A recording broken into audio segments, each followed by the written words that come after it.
Welcome to What the Flick, everybody. We're talking Newsroom, episode 7, just 2 more after this.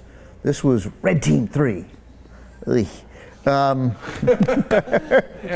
were originally going to name it Red Wedding 3. Oh, right. Where Jerry Dantana takes a crossbows from the ceiling. John Iadarola, Cenk, Uygur, Alonso, Duralde, Ben Mankiewicz. So I think people generally loved this episode. Yeah.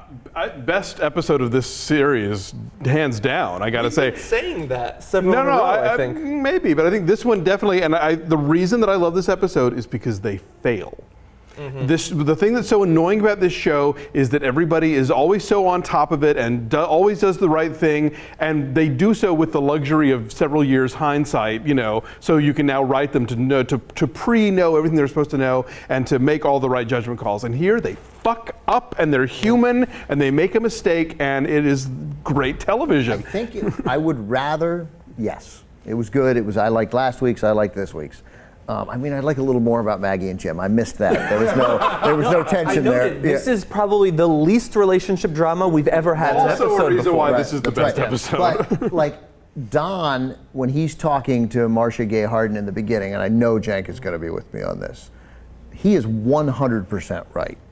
Don is? Like for all their screwing up, like there was only one real screw up, and it was a guy who lied to them and misrepresented a tape and edited, and yeah, some things fell from that. But the fact is, if he doesn't have that, nobody would run with the story. Like that was the critical. That's the critical piece. I shit in the soup and then I sue the restaurant for firing me. It's crazy. Right. It's just, you think that you're not buying that? I don't know. I think they made a very good point when they talked about the fact that they didn't question Will to make sure that his source was not the same. And it is possible that if he had not had that same source, it was deceiving him in the same way that Charlie was being deceived, maybe Will would have said no, because at the end of the day, it's Will's decision. Other things might have undone it, but that's the thing that sealed it. That's the overwhelmingly big piece of evidence was the chemical expert saying we used it on this raid. Which really fast. One thing that's sort of I'm not sure about is Maggie keeps saying, I didn't hear him say it happened, but as she was walking out, he did say it while she was in the room. Yeah. And it seemed like they showed her in the room when he said it for a reason, and yet she doesn't. Off camera. Right. And again, the problem with that entire thing is him saying it happened just means Genoa happened. It didn't mean sarin gas happened. That's right. But I don't know why they showed her in the room if they're never going to have her say I heard it. That's interesting, and I noticed the same thing, John, and I think they might come back to that, and she might break on the stand. Mm-hmm. And that leads to why this was the best episode and why all of a sudden we're having fun in this series, because we're right smack in the middle of Vimps. Like we've got a mystery, right? Like this was a mystery as to how, and we have intrigue too with Dantana, stabbing them in the back and etc. And so it was like, wait, where is this going to go? I'm not entirely sure. That's interesting. And as far as Maggie coming back, does she break down on the stand and say, I did hear him say it happened? And then that winds up costing them. That's a little bit of mystery. Jane Fonda, you didn't know which way she was going to go, and I'm guessing you guys lost it over that scene. That ending, okay. I could not. I was like giddy when, get it back in black. I was oh my God, that's amazing. Totally. That was right up there with Walter White's videotaped confession this week of just television. I had a great time with that. And also, I'll fire you for petty malice and not before, or something like that. That was a good line. Right. So, and I'm 100% with her, because to Ben's point, look, yes, you guys, John, you're right, and they're right in this show. Like, she shouldn't have led the third witness, right? Mac shouldn't have done that. And they should have double checked on the sources. There's a bunch of things they should have done and didn't quite do right. But it doesn't really matter, because none of that would have happened if Dantana hadn't fixed the tape. And so when Will is talking about the O-ring and the wobbly chair, sometimes there's just one thing that makes all the difference, right? Yeah. It's true. And most of all, though, connecting it back to the speech, if I'm Jane Fonda, I say, look, somebody else can make the argument about institutional failure, and I might fire people over it, and I might, settle over it. But not frickin' Dantana, okay? Under no circumstances, if I had to spend my entire fortune I'll defend this case and not pay that guy a fucking dime. You're the one who shit in the soup, using your analogy. Really fast, just because you mentioned the O-rings, and we're probably not going to dwell on that. I think that was the most Sorkin-esque, most newsroomy thing that's happened in a while. The idea that Will stand up. He wasn't even sitting anymore. He was standing and lecturing the 4 lawyers about all these historical points that he knew about ahead of time, and they were just listening for 5 minutes, maybe 10 minutes. They didn't interfere. Nobody interrupts. Nobody says anything. How do you know that much about the O-rings? Exactly. Even if you, he's got a metaphor filing cabinet ready to go. But I mean, that's one of the when Sorkin works, it's just a little too much. And then even when they get things wrong, it's the way smart people get things. Even if you covered that, you wouldn't, But anyway, but I loved, of course, one of my favorite things. Let me just throw out the mayor of Chicago was Anton Cermak. I thought we were going to get him mentioned, but we didn't. I may be mispronouncing his last name, and so he was killed when the wobbly chair missed FDR, right? And John Nance Garner wouldn't have done the New Deal and all this stuff. And there's a great truth to a lot of that. He shot the wrong guy. But do you know that was, I think, in February of '33, and FDR wasn't yet president because he didn't get sworn in until March back then. So he was the president-elect. But the guy who did it, the Italian immigrant who pulled the trigger, was, and I don't have it all, but essentially was arrested, tried, convicted, executed in 38 days. I mean, it was, and that was 1933. It wasn't 1833. Right. We were driving cars, All I know about that guy is that he's one of the characters in Stephen Sondheim's Assassins. Oh, that assassin, right? Yeah, right. What was interesting about this show was just in a structural way. This is the show where we finally get the reveal, the episode where we get the reveal. Oh, they're not being sued by the government. Yeah. They're being sued by Dantana. As you were giving that Cermak summation, I was thinking, Ben, you're my Will McElroy. Exactly. So no, but in defense of Sorkin, though, people do have that stuff in their head. They just have different stuff in their head. Yeah, right. But he had 3 in a row, and it's perfect. There's no hesitation. There's just they're not he's reading him off a prompter. Right. It's possible that somebody holds the teleprompter as he walks through his day. By the way, I'd be the smartest man in America if somebody did that. Oh, totally. I remember the other thing that they had to bring an outsider into the fold to make the mess that has been this season. They could not have the general fuck up be made by one of the characters whom we have come to know and love and will presumably continue to know and love as the show continues. Actually, the use of the word love. You know what I mean. I'm saying in TV creator terms. Yes, right. They had to bring in, that's why they had to put Dantana as the fox in the hen house to make the trouble, because God forbid any of the regular characters would do something that stupid or underhanded or whatever. It really isn't. He committed an unpardonable sin in television. And they even set it up with the whole thing with when Maggie makes the mistake on the Trayvon Martin 911 call. This is an acceptable, understandable human error, and this is downright. So your first comment, I think, on this review was it's nice to see them fuck up. It's going to be interesting to see if long-term there is any fallout. Their trust numbers are down, but now Leona Lansing's behind them. Are they actually going to suffer in a lingering fashion? Well, we see in this episode they're gun-shy about reporting Benghazi, about trusting sources, and so clearly they're all walking for 2 months. That's the way it's been now. They're walking on eggshells. They really, they don't feel comfortable going outside of sort of official sources because that gets them into that gray area. Do you guys think that we're getting into that? This is a way he's kind of telling the Dan Rather story. Mm-hmm. There's some part of that included in the Tailwind stuff. Right. Yeah. The Dan Rather story, which Richard Thornburg's summation of it found essentially absolutely no wrongdoing. Yeah, it was actually true, but it was just the sources weren't the typewriter. Yeah. So it's a little different because this story was actually false. Right. So I wanted to build off a couple of things you guys said as usual. So it was. I think Sorkin did a really good job connecting the Dantana storylines and having it all make sense. So the fact that Dantana is the outsider and he's the one, again, apparently I love this analogy, Alonso, he's the one that shit in the soup. So it allows Jane Fonda's character to be heroic and say, I'm not going to let him get away with it. That's why I won't let you resign. So they get to do the heroic Sorkin-esque resignation. Right. She gets to do the heroic, I won't let you do the resignation. Doubly heroic, right. I'll destroy you. We're not going to let that guy destroy you. Exactly. As heroic as Daniel Craig himself. perhaps. So so if the government had been suing them, she couldn't get to say that as well. Sure. Do you see what I'm saying? So it's a nice way of tying all that stuff together. I'm very glad, and I didn't know obviously that it was Jerry Dantana suing them, although I probably could have figured that out. But I didn't. The government would never have, because of course then in Discovery you would have found out all these terribly hideous things. The government will, I presume, be incredibly satisfied with a retraction that says, no, we didn't do it. Yeah. So I'm glad they did that. That makes a great deal more sense. So one big scene that we haven't talked about yet is obviously the reveal of why the Navy intelligence officer. That sort of bothered me because there hadn't been any foreshadowing of it, and so it sort of came out of the blue. I don't think there was any way that you could have predicted. I mean, I did question... Except for the fact that I think I predicted it. That he was lying because his son died after rehab? Or, I thought it was odd that he gave him the manifest, but... Does that happen to your interns a lot? Really fast. The one thing that I liked that led up to that reveal, though, is when... what's the name of the general? Stephen Root. Stomtanovich. Yeah, so he calls Charlie and he's all mad, and Charlie's like, oh, I keep making all these powerful enemies. I like that because then you later find out, oh, this Navy intelligence officer wanted to have him killed. That was a nice little foreshadowing. So that leads to a couple of interesting things. First of all, let's all agree that the bitch slap was the best part of the show.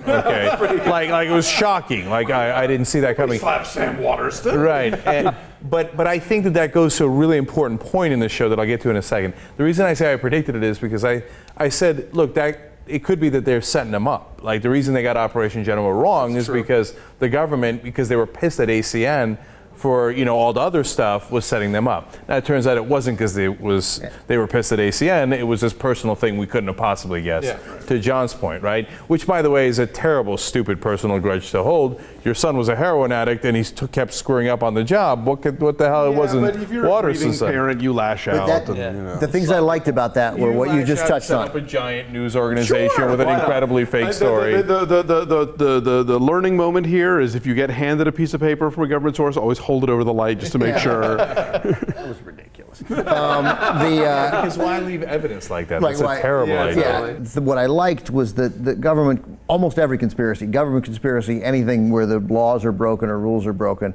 much more likely to be petty, personal, or ignorant than giantly, let's get ACN. That would not. So that idea I liked. I hated that garage scene. I really hated it. It seemed to...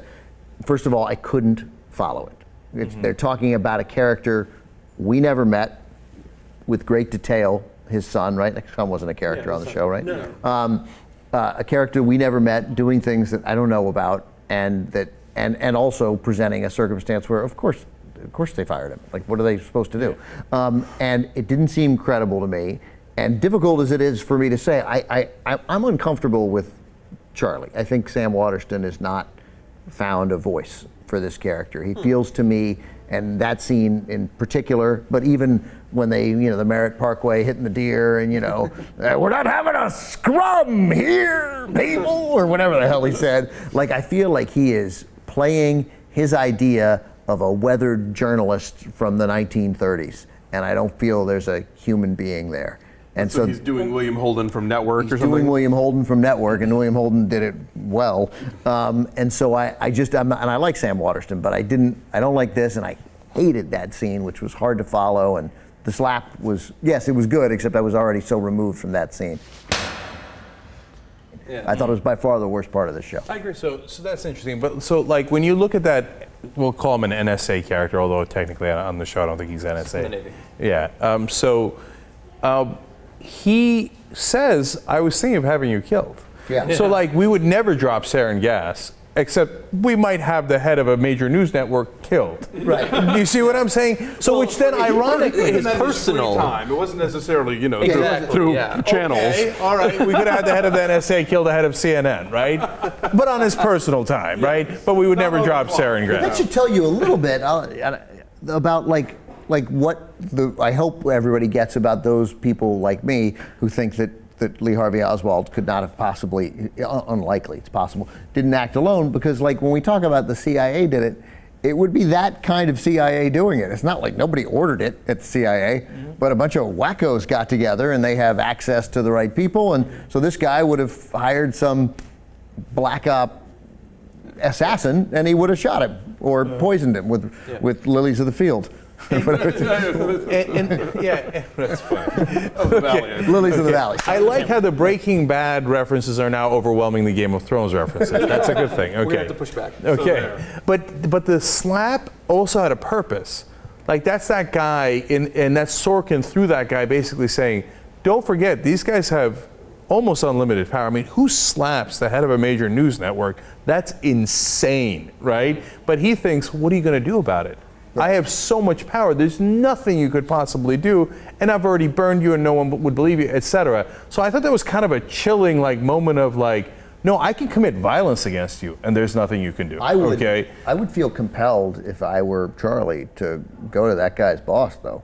I mean, I'd be like, this guy has no business having. Well, now that you have the stupid "fuck you, Charlie" and the crayon on the paper, right. And you're like, look, he lied to us about the story. That's why we ran it. Your guys, he deliberately did it. He did it for personal retribution, and he threatened to have me killed. You want this guy with this kind of power making important decisions? I don't know if there's a win in that situation. No. I think at that point Charlie does not want to fan the ashes of that disaster. I would kill that guy's daughter now. Okay. With slash the tires of his SUV. Yeah. Invite her to a red team wedding. Totally, yeah. Okay, mixing everything. I mean, look, the one last thing on your point, Ben, the only way that I would do it if I was Charlie to go to a supervisor is I would say, hey, listen, we got no credibility with you. I know you're not likely to believe this, but I'm going to show you this because I think you should know. Like, this is not for me to prove anything. We're not going to on air with this. We're not, but this is so you know, okay? I think, but it seems to me like apparently these guys, Charlie and Will, they're like the most well-sourced reporters in the history of television. They got people they could go. Quartermasters you could call. Right, and it went to five in this episode. All of a sudden it was they five. They might not have all been quartermasters, though. Right. Okay. Now, now to the sourcing. I think, to me, the one part that I didn't like at all, and the episode I otherwise really liked, and that got me kind of back into Newsroom, and now I'm looking forward to see how they start to unravel. I've got a real, again, mystery and intrigue there as to how they're going to unravel in the next couple of episodes.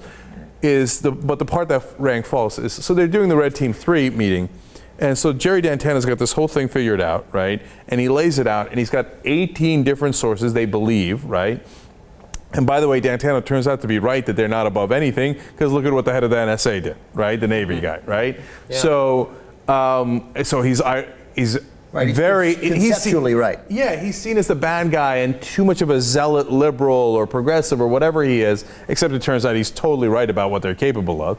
Anyway, he lays this out, and their two main objections is Don saying, we shouldn't run the story because it might hurt the American government. Fuck you, Don.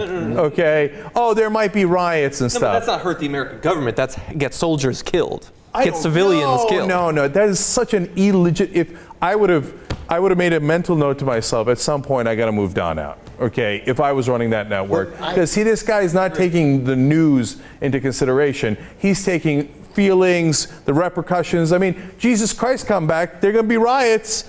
You better report it. Yeah, okay, that's not your job to figure out where people are going to fucking riot. That would enrage me. It made me hate Don again. It's funny. I agree with you on the weakness of that argument, unquestionably. I took Don, who I basically loathe, but liked him then at the beginning of this with Marcia Gay Harden, saying, "What are we talking about? This is Jerry Dantana's fault." I took him there as saying, their job was to be skeptical, and he was just being skeptical. Like, that's a point. Yeah, like, what about that? We should talk about it. To be fair, he brought that point up before, months earlier.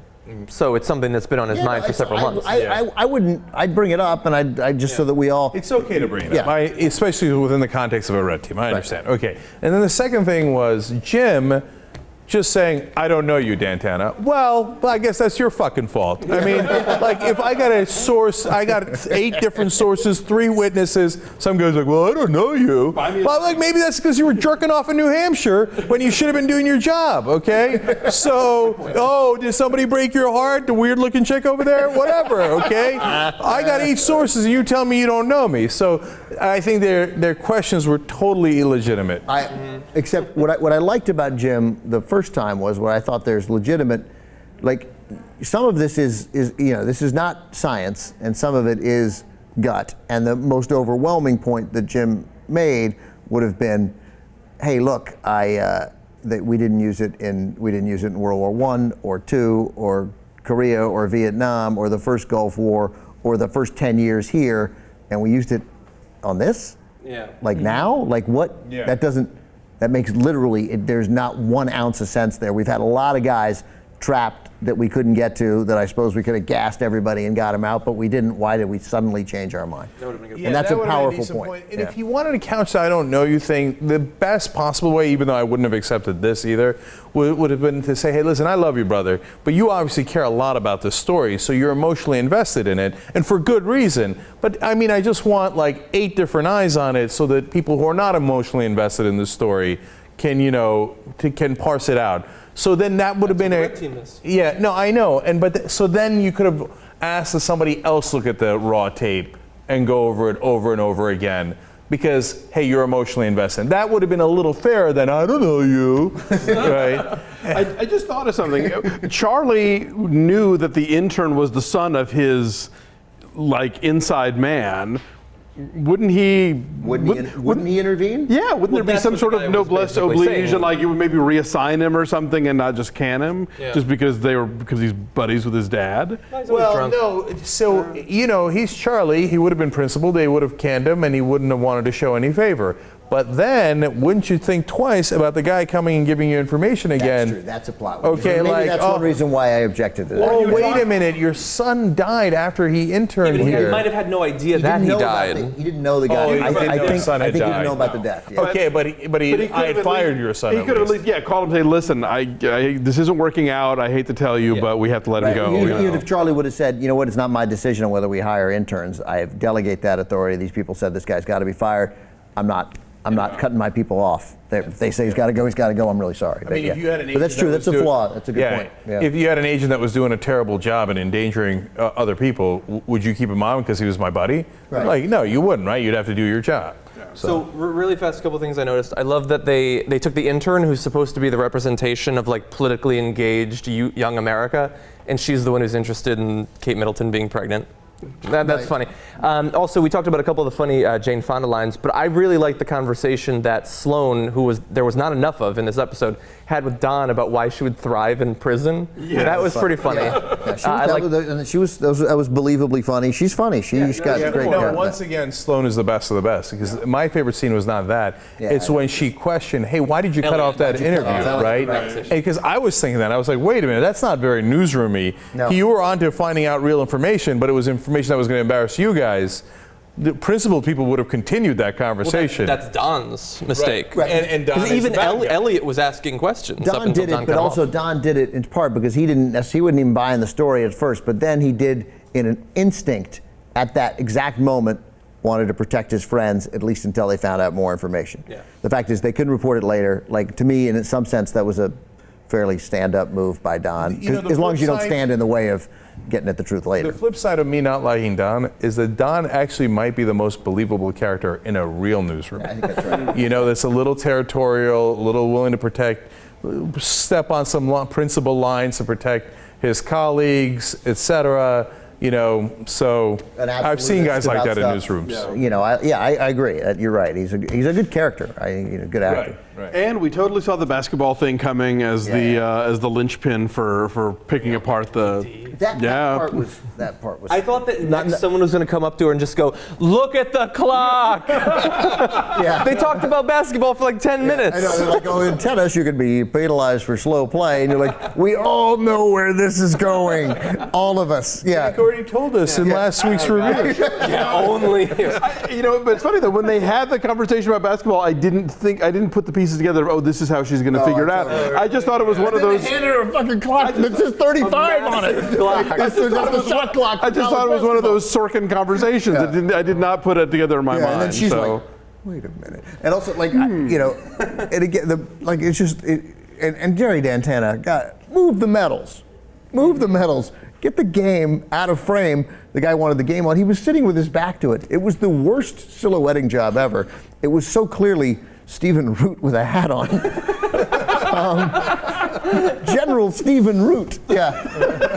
His red stapler. I just wanted my stapler. That's right. Yeah.